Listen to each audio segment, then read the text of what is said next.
Welcome to the Deep Dive. Today we're unraveling a story that has really been dominating the headlines. It's all about these swirling reports. Prince Harry, potential new documentary about his mother, Princess Diana, possibly time for 2027, and, well, the alleged reaction from Prince William, which sounds pretty strong.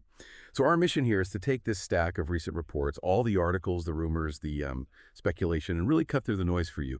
We want to help distinguish what's actually confirmed versus what's still, just speculation. The goal is for you to walk away not just with the facts, but really understanding the deep sensitivities here. It's incredibly personal, but also very public. Hopefully we can offer some clear insights, maybe even a few aha moments along the way. And that clarity is so important, isn't it? Because when we talk about someone like Princess Diana, well, she's globally beloved. Her legacy means so much to so many people. So the conversation, it naturally gets quite delicate, quite emotional sometimes. You have this intersection of deeply personal family history and this massive public narrative. It's complex. Approaching it with nuance is really key. Okay, so let's dive right into the core claims then. The big buzz, as I said, is these reports suggesting Prince Harry, through Archewell, his production company, is maybe exploring a new documentary about his mother. And the whispers suggest it could be time for the 30th anniversary of her passing, which is, of course, 2027. But almost immediately, what seems to be fueling the fire in these same reports is this counter-narrative. Sources claiming Prince William is, well, the word used is sickened by the idea, viewing it as a slap in the face. I mean, how much weight can we actually give these really strong but unconfirmed claims? That's exactly the question we need to be asking. Because, look, there's been zero official confirmation. Nothing from Harry, nothing from Archewell, the Palace, or even Netflix about this specific documentary. So let's try and separate what we know from what's being speculated about. What is confirmed? Well, a couple of things really set the stage for this media frenzy. First, Archewell Productions, that's Harry and Meghan's company, they did renew a multi-year First Look deal with Netflix. That was back in August 2025. Now, what First Look means is basically Netflix gets the first option on their new projects. It's not totally exclusive, but they get first dibs. And second, yes, the 30th anniversary of Princess Diana's death is definitely in 2027. Those are the two solid facts we have. Everything else, it really falls squarely into the reported or rumored category. There's no official stamp on it. That includes the main idea itself that Harry is actually developing or even actively considering a Diana documentary for 2027. Also unconfirmed. The claim that William is sickened and would, supposedly fight back with his own different, maybe softer tribute. And finally, all this talk you might have heard about a battle of documentaries or dueling documentaries, that's also purely rumor right now. It's really quite striking, though, isn't it? Despite, like you said, zero official word from anyone actually involved. Harry, Archewell, the Palace, Netflix, none of them have said anything. Yet these unconfirmed reports are driving just an intense amount of media discussion and, frankly, speculation. So, well, a classic case of how unverified claims can just blow up into major headlines and grab everyone's attention. And what's truly fascinating here, I think, is that this isn't exactly new territory for the brothers navigating their mother's public memory. If we actually look back at the timeline, previous tributes, the tensions that sometimes came with them, it really helps put these current reports into a much deeper historical context for you, the listener. This story, it has roots going back decades. Yeah, let's trace some of those key moments. It starts so tragically. On August 31st, 1997, Princess Diana died, aged just 36. After that car crash in Paris, William was 15, Harry was 12. They were at Balmoral when they were told. And both have spoken very movingly, actually, about how searing that loss was, how it defined so much for them. Then let's jump forward to 2017. That was the 20th anniversary. The brothers, they participated together in some really significant tributes. Remember the documentary, Diana, Our Mother? Her Life and Legacy. And what's really key here, a crucial insight, is that reports at the time suggested William kind of saw that film as the last word, perhaps, on these big anniversary-style retrospectives about his mother. Like, he wanted to draw a line. Exactly. And that line seemed to become even firmer just a few years later, in 2021. Remember the independent inquiry into the Martin Bashir Panorama interview from 1995? It found Bashir used deceitful methods to get it. And William's reaction was very strong. He publicly condemned the program, said very clearly it should never be aired again. That really highlighted his deeply protective stance towards his mother's legacy. It's critical context. His experiences with, let's face it, media exploitation around his mother have likely really sharpened his skepticism about any new high-profile projects. Which brings us right up to the last few weeks, doesn't it? August 11th, 2025, that confirmed backdrop. Netflix and Archewell announced their new deal. Keeps Harry and Meghan in the streaming game. Then, from around August 24th onwards, these early reports start bubbling up about Harry's potential Diana project for 2027. And even those initial reports were already framing it as super sensitive, suggesting William would oppose it, maybe even counter-program with his own gentler tribute. By late August, early September, the coverage just exploded. Commentators everywhere warning that a Diana doc from Harry could basically torch any hope left for reconciliation with William.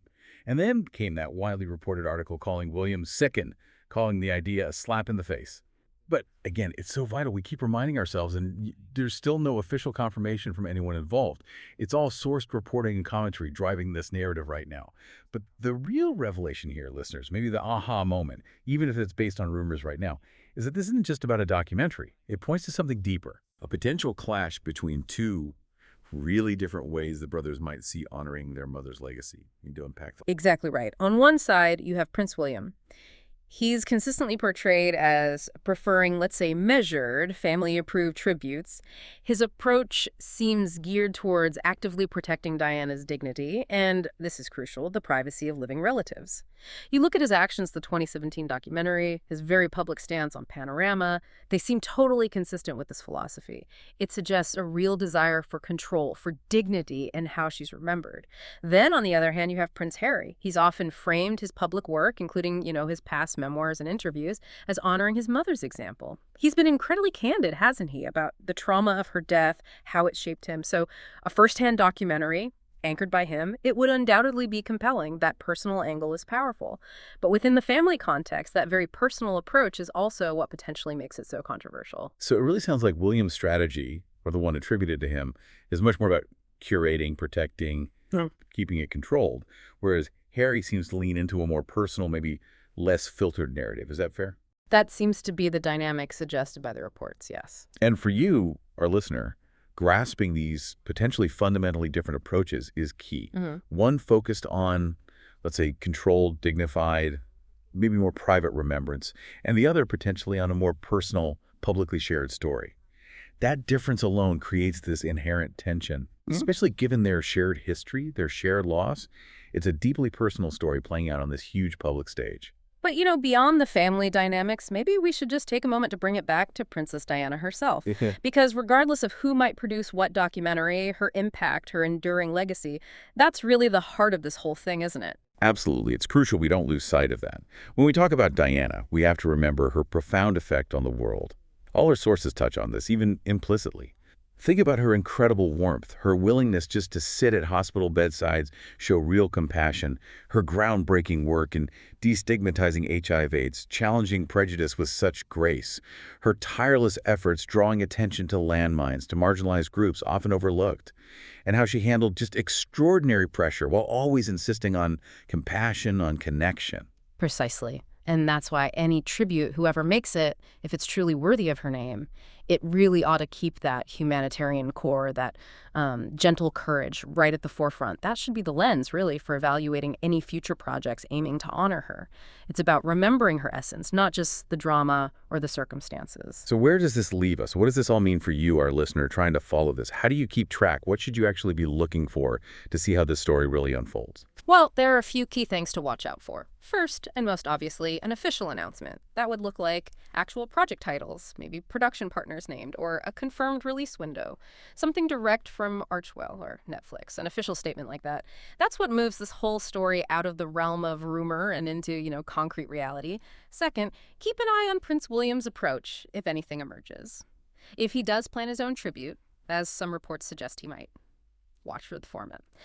It might likely be something, quieter. Perhaps a carefully curated interview, or a more traditional commemorative program, something that aligns with that past stance we talked about, dignity, control. And third, critically important will be the tone and the sources used in any documentary should one materialize, especially if it touches on contested territory, like revisiting conspiracy theories or maybe re-examining the Panorama interview details. Any project doing that will face intense scrutiny. Questions about accuracy, sensitivity, ethical sourcing, they'll be huge. That will massively shape how it's received. That's such a crucial point. The content of any potential documentary and how it's handled, that's going to be just as significant as whether the project exists at all. It's not just if it happens, but how. Okay, so let's quickly recap our deep dive today for everyone. We've explored all this ongoing speculation about Harry's potential Diana documentary and the alleged strong reaction from William. We've tried hard to separate the confirmed facts like the Netflix deal and the anniversary date from the widespread rumors. We've also highlighted these contrasting philosophies the brothers are portrayed as having when it comes to honoring their mother's legacy. And, importantly, brought it back to Diana's own central humanitarian spirit, which remains the enduring heart of this story. And thinking about all this, it does raise a really important, perhaps broader question for you to ponder. How do prominent families, especially those living under such an intense public spotlight, how do they actually balance their own deeply personal stories, their grief, their memories, with public expectations when honoring a loved one, particularly when that person, like Diana, so profoundly shaped public consciousness? How does that private grief become a public legacy?